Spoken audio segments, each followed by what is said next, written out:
حالانکہ اگر وہ ایسا کر رہے ہیں تو شرعی طور پر غلط نہیں ہے، ٹھیک ہے، اور اس کو ایسا محسوس ہوگا تو اس بات کا بھی جو بھی ڈرائیور حضرات ہیں ان کو اس بات کا بھی دھیان رکھنا چاہیے. جیسے پبلک ٹرانسپورٹ میں کسی نے لگا دی، جیسے جی. صبح سویرے جو بس جا رہی ہے اور آفس ٹائم بھی اور لوگ بھرے ہوئے اور ظاہر سی بات لوگ باتیں بھی کرتے ہیں، مختلف کام ہے، تو اب تلاوت کو ہی لگا دے تو یہ نہیں کرے. اب وہ احتیاط کرنی چاہیے، اگر ٹھیک ہے، اتنی آواز میں لگا لے کہ اس تک ہی آواز پہنچتی رہے، ورنہ لوگ پیچھے گفتگو بھی کر رہے ہوتے ہیں، باتیں کر رہے ہوتے ہیں، کنڈکٹر اپنی بات کر رہا ہوتا ہے، کبھی اس کا کسی سے جھگڑا ہو رہا ہوتا ہے، ٹھیک ہے، تو اس طرح کی کیفیت ہے تو اپنے حد تک جو ہے وہ تلاوت کو رکھ لے تو وہ زیادہ بہتر ہے. ٹھیک ہے جی. ایک اور کال چلائیے گا. میرا یہ سوال ہے کہ اگر کسی نے جان بوجھ کر نماز جماعت ترک کیا اس کے لیے کیا حکم ہے؟ نماز با جماعت جان بوجھ کر ترک کی تو اس کے لیے کیا حکم ہے؟ دیکھیے شرعی طور پر جو بھی شخص نماز کو ترک کر دیتا ہے، احادیث طیبہ میں ایسے شخص کے لیے بہت زیادہ سخت وعیدیں آئی ہیں استغفر. کہ جو شخص اس طرح سے نماز کو چھوڑ دیتا ہے، نماز کو نہیں پڑھتا ہے، تو اس کے لیے بہت سخت وعیدیں آئی ہیں. اور ایک وعید ایسی بھی ہے کہ ایسے شخص کا نام جہنم کے دروازے پر لکھ دیا جاتا ہے، یعنی یہ شخص جہنم کے اس دروازے سے جو ہے وہ جہنم میں داخل ہوگا.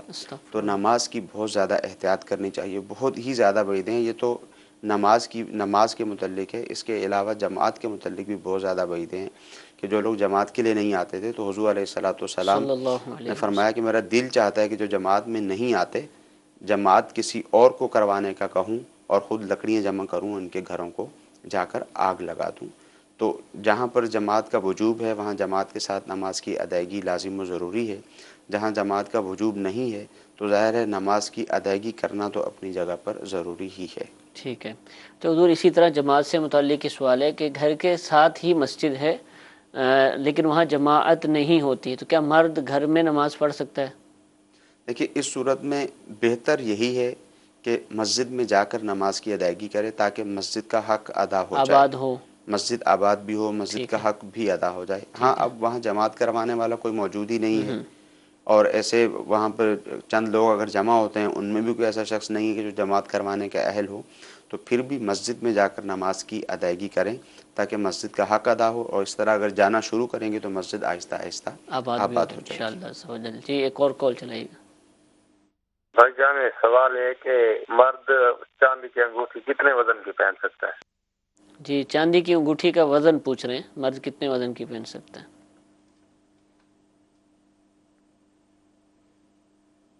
مرد چاندی کی 4.5 ماشے سے کم کی ایک انگوٹھی ایک نگ والی پہن سکتا ہے.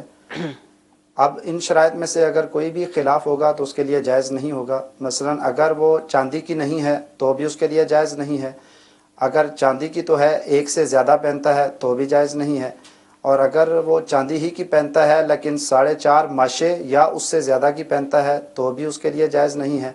اور اگر وہ ایک سے ہے تو چاندی کی ہی اور ہے بھی 4.5 ماشے سے کم کی لیکن 2 یا 2 سے زیادہ نگ والے پہنتا ہے تو بھی مرد کے لیے اس کی اجازت نہیں ہے. ٹھیک ہے. چاندی کی ایک انگوٹھی 4.5 ماشے سے کم جس میں ایک نگ ہو وہ پہن سکتا ہے، یہ مفتی صاحب نے ارشاد فرمایا. جی ایک میسیج آیا ہے جی جس وہ میں مرد پہن سکتا جی ہے. سوال یہ ہے کہ اگر نکاح کے دوران لڑکی کے نام کے ساتھ اس کے سوتیلے والد کا نام لیا جائے تو کیا نکاح منعقد ہو جائے گا؟ ایجاب و قبول ہی کے حوالے سے سوال ہے.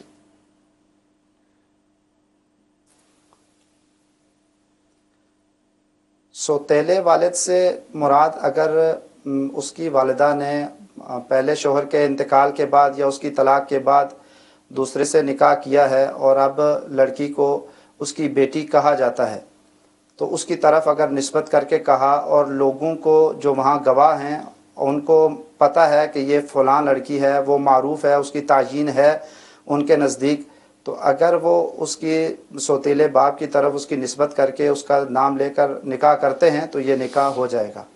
ٹھیک ہے جی جزاک اللہ. ایک مزید کال چلائیے گا. کل خانے کر سکتے ہیں جمعراتیں اور 40واں کر سکتے ہیں؟ یہ سوال پوچھنا تھا دارالفتح سے.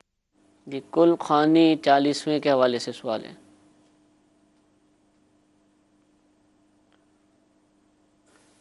ہمارے ہاں جو رائج ہے تیجا، چوتھا، 10واں، 40واں فاتحہ خوانی وغیرہ یہ سب جائز ہے، مستحسن ہے، باعث اجر و ثواب ہے. کہ ان تمام کاموں کی اصل ایصال ثواب ہے، اور ایصال ثواب قرآن پاک سے، احادیث مبارکہ سے اور بہت سارے اقوال سے، صحابہ کرام کے، اسلاف کے اقوال سے، اعمال سے بالکل ثابت ہے۔ اور یہ جو سوال کیا گیا ہے کہ جمعرات کو دعا کرنا، تو جمعرات کو دعا کرنا باقی عام دنوں میں دعا کرنے کے بنسبت زیادہ باعث اجر و ثواب ہے، اور احادیث مبارکہ سے بھی یہ ثابت ہے کہ مرنے والوں کی روحیں شب جمعہ کو اپنے گھروں میں آتی ہیں اور اپنے عزیزوں کو پکارتی ہیں کہ ہمارے لیے صدقہ کرو، ہمارے لیے دعا کرو۔ تو اگر کوئی ان کے لیے دعا کرتا ہے تو وہ اس کے لیے خوش ہو کر اس گھر سے واپس لوٹ کر جاتی ہیں۔ تو جو لوگوں میں ہمارے عام رائج ہے کہ وہ جمعرات کو مغرب سے پہلے یا مغرب کے بعد دعا کرتے ہیں، تو بہت اچھی بات ہے، یہ باعث ثواب ہے، اور اس وقت دعا کرنا اور روحوں کا وہاں پر حاضر ہونا یہ ثابت بھی ہے۔ ٹھیک ہے جی، جزاک اللہ۔ جی ایک اور کال چلائیے۔ میرا سوال یہ ہے کہ جی بچہ جب پیدا ہوتا ہے تو اس کو کیا فوراً اذان دینی چاہیے؟ بعض ہاسپٹل میں ہوتا ہے، وہ نرسری میں ہوتا ہے، تو وہاں وہ جانے کی اجازت نہیں ہوتی کسی کو، تو کیا جب وہ نرسری سے بعد میں اس کو اذان پھر 2 دن یا 3 دن اس کو نرسری میں رکھ لیتے ہیں تو اس کے بعد اس کی اذان دیں، اس میں کوئی حرج تو نہیں ہے؟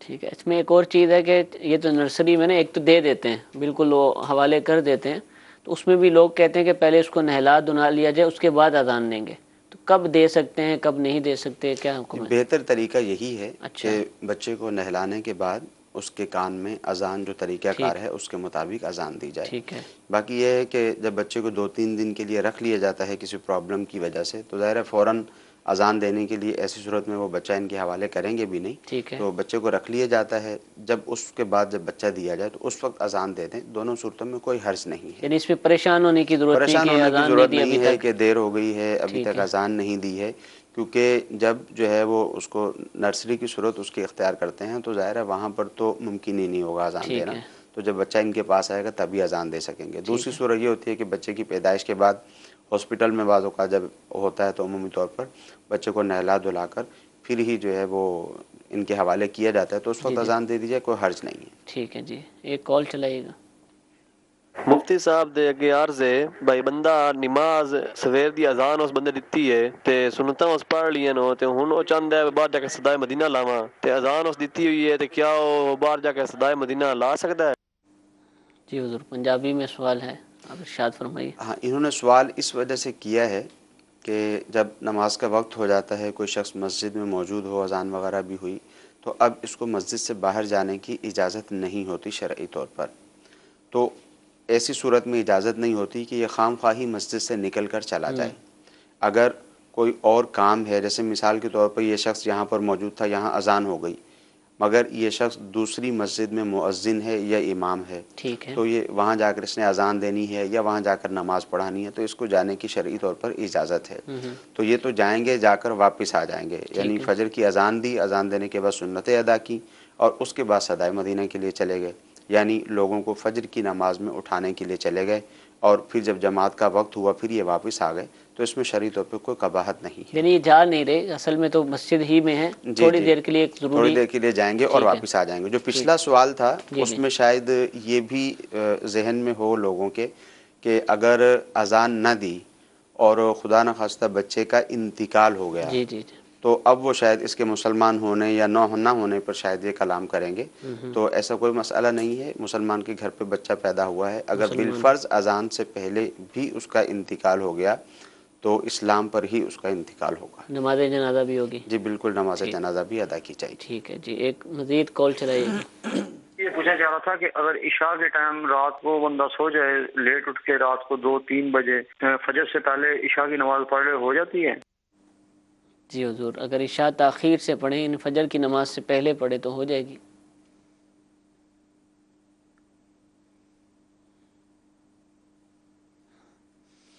پہلی بات تو یہ دیکھیں گے کہ اس شخص پر عشاء کی نماز واجب، جماعت کے ساتھ نماز پڑھنا مسجد محلہ کے اندر واجب ہے یا نہیں ہے۔ اگر اس شخص کے قریب محلہ کی مسجد موجود ہے اور وہاں نماز جماعت کے ساتھ پڑھنا اس پر واجب ہے، تو پھر اس صورت میں تو اس کے لیے وہ جماعت چھوڑنا گناہ ہے اور واجب کا ترک ہے، اس صورت میں جان بوجھ کر ایسی تاخیر کرنا تو منع ہوگا اور وہ گناہ گار بھی ہوگا۔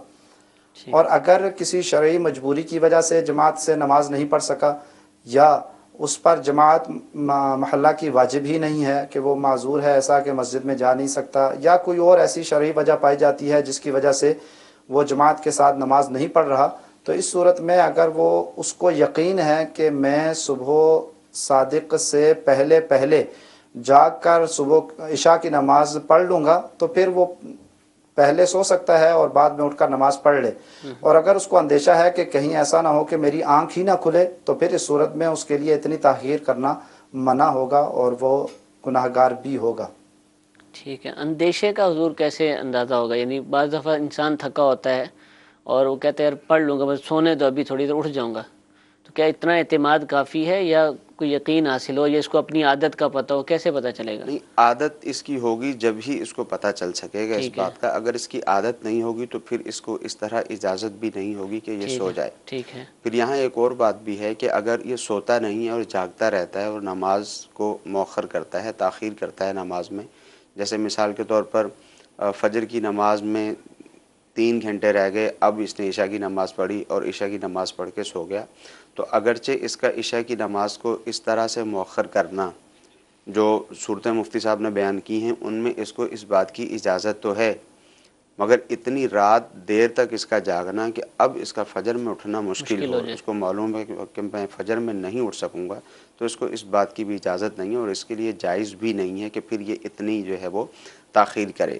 وہ جواز نہ ہونے کی جو وجہ ہے وہ یہ ہے کہ اب اس کو پتہ ہے کہ میں فجر کی جماعت کے لیے فجر کی نماز کے لیے نہیں اٹھ سکوں گا۔ اگرچہ عشاء کی نماز میں جو ہے وہ اس کو تاخیر کرنے کی بعض صورتوں میں اجازت بھی مل جائے گی، تو دونوں ہی باتوں کا دھیان رکھنا ہے، عشاء کی نماز کے اعتبار سے بھی اور فجر کی نماز کے اعتبار سے۔ ٹھیک ہے، آخری سوال فجر ہی کے والے سے، اب یہ جاگا ہے رات کسی بھی وجہ سے، عشاء تو اس نے چلے جماعت سے پڑھی تھی، رات جاگا دیر ہو گئی، جیسے محفل میلاد میں شریک تھا یا ویسے کوئی کام تھا یا کسی کی شادی میں شریک تھا اور دیر ہو گئی، اس کو گھریلو شادی میں بہت دیر ہو جاتی ہے، اب یہ سوتا نہیں، اس کو پتہ ہے کہ سوؤں گا تو فجر کا مسئلہ ہو سکتا ہے، لیکن جیسے ہی فجر کا وقت شروع ہوتا ہے نماز پڑھتا اور سو جاتا ہے، جماعت کا انتظار نہیں کرتا، تو یہ اس کے لیے ٹھیک ہے یا جماعت تک اس کو رکنا پڑے گا؟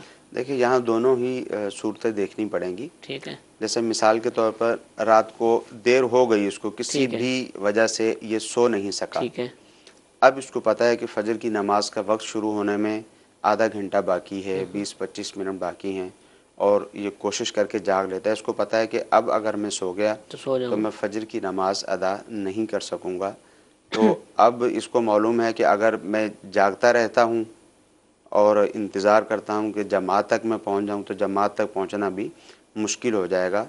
تو دیکھیں یہ ہر شخص اپنے بارے میں خود ہی اس بات کا فیصلہ نہ کرے، اس طرح کے معاملات میں معلومات اچھی طرح سے لے لینی چاہیے۔ بہرحال اس کو اس صورت میں اس بات کی اجازت ہونی چاہیے کہ اس کو معلوم ہے کہ اب اگر میں فجر کی نماز پڑھ کر سو جاؤں گا تو سو جاؤں گا، اور اگر میں نے فجر کی نماز ادا نہ کی اور میں جماعت تک کا انتظار کرنے کے لیے بیٹھ گیا یا لیٹ گیا تو ایسی صورت میں فجر کی نماز ہی نہ پڑھ سکوں گا، تو اب یہ فجر کی نماز پڑھ کر اب اس کو ایسی صورت میں سونے کی اجازت ہوگی۔ ٹھیک ہے، جزاک اللہ۔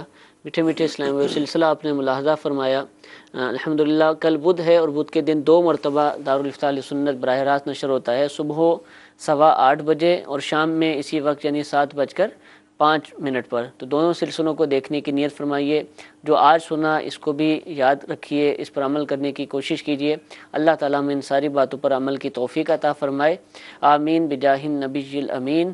صلو علی الحبیب صلی اللہ تعالی علی محمد صلی اللہ علیہ وسلم۔